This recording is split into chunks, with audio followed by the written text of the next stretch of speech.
Mamimingwit tayo kasi maraming isda na naman dito galing sa baha. Bali, ang pamain nga pala natin guys, piniritong manok. Ayan. Bali, kuha tayo ng konti dyan sa piniritong manok ni Carding. Kay Carding to guys. So ayan guys, yan ang pamain natin. Ayan nga pala guys, ganyan lang yung paglagay natin sa pamain. Yan. Tiyagis natin dun.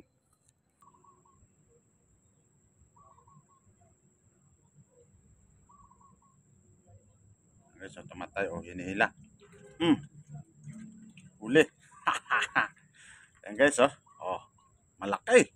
Ah. Malaki, ayan oh. Anong isda yan? Tilapia guys, native. Ay, tilapia ba? Ay, hindi. Ano, diwalo. Tawagin, yung kamag-anak ng gurame.